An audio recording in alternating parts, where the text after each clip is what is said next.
प्रयागराज सलैया साहित्य संसार में आपका हार्दिक स्वागत है। फिर निराशा क्यों, बाबू गुलाब राय के आलोचनात्मक निबंध की श्रेणी में समष्टि व्यष्टि आपके समक्ष वाचन कर रहा हूँ। मैं तुमसे हूँ एक, एक है जैसे रश्मि प्रकाश। मैं तुमसे हूँ भिन्न, ज्यों घन से तड़ित विलास। क्या मैं और यह साक्षात दृष्टिगोचर संसार एक ही है? क्या मैं और मेरा पड़ोसी दो व्यक्ति नहीं? उसका धन मेरे लिए वर्जित है और मेरा धन भी उसे प्राप्त नहीं हो सकता। मेरे और उसके विचारों में भेद है। हम दोनों का अनुभव एक नहीं हो सकता। क्या फिर भी हम और वह एक हैं? हम और यह दृश्यमान जगत एक नहीं हो सकते। क्यों? क्या इस संसार में हमारा पालन पोषण नहीं हुआ? क्या इस संसार की पृथ्वी से उत्पन्न अन्न हमारे शरीर को पुष्ट नहीं बनाता? हम केवल शरीर ही नहीं, ज्ञान स्वरूप हैं। बिना ज्ञेय के ज्ञान ही किस प्रकार हो सकता है? भला बिना कार्य के कर्ता कहाँ? समूचे संसार की बात जाने दीजिए। हम और हमारे पड़ोसी एक नहीं हो सकते। हमारे शरीर और हमारे विचार भिन्न भिन्न हैं। क्या मेरा व्यक्तित्व मेरा शरीर ही में है? नहीं नहीं, मेरा शरीर पंचभूतों से पृथक नहीं। क्या मेरा शरीर मेरे माता पिता के रजवीर से उत्पन्न नहीं हुआ? उनका भी शरीर आकाश से नहीं आया। उनकी भी उत्पत्ति इसी प्रकार हुई थी। इस श्रृंखला में पढ़कर मेरे शरीर का व्यक्तित्व कहाँ रहा? मेरे पड़ोसी के भी शरीर का व्यक्तित्व कहाँ? क्या पीछे हटते हटते हम दोनों के शरीर एक ही मूल श्रृंखला में बद्ध न हो जाएंगे? क्या कोई आदि पुरुष हमारे शरीर को उत्पन्न करने वाला नहीं? क्या हमारे विचारों की भिन्नता हमारे पार्थक्य का कारण है? क्या हमारे विचारों का कोई एक मूल कारण नहीं? क्या मेरे विचार मेरे ही हैं? क्या मैंने अपने विचारों को अपने समाज से नहीं पाया है? क्या हमें और हमारे पड़ोसी को एक ही प्रकृति के पाठशाला में शिक्षा नहीं मिली है? क्या हमारी और हमारे पड़ोसी की भाषा एक नहीं?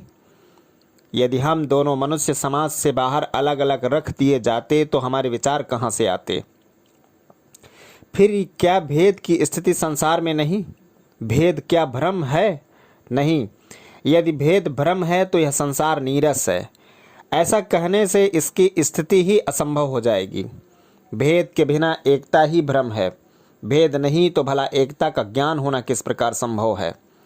भेद ही द्वारा ब्रह्म भी अपनी वास्तविक सत्ता प्रकट करता है। एको बहुश्याम, यही नियम सारी सृष्टि में वर्तमान है। एक से अनेक और अनेक होकर भी एक होना, यही उन्नति का मूल मंत्र है। भला एक की अनेकता किस प्रकार और अनेक होकर भी उनकी एकता कहाँ? सारी सृष्टि का क्रम एक की अनेकता ही से चलता है। एको हम बहुश्याम यह संकल्पित प्रतिक्षण दोहराया जाता है।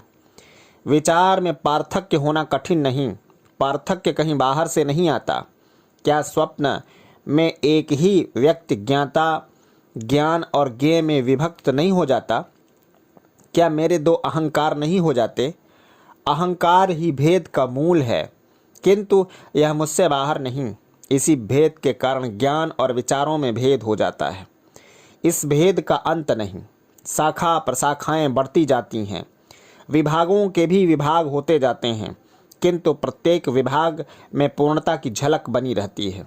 इसी में भागों के एकत्व की आशा है।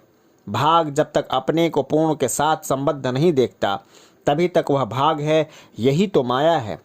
परिमितता ही को माया कहते हैं।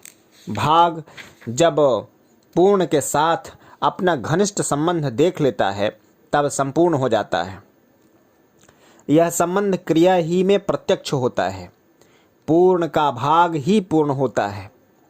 भेद और अहंकार संसार की स्थिति के लिए आवश्यक हैं।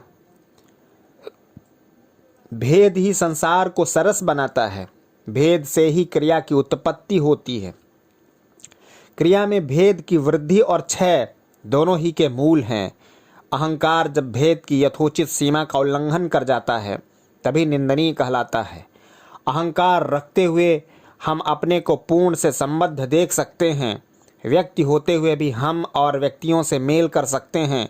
यही व्यक्ति और समष्टि की एकता है। यही बिंदु का समुद्र हो जाना है।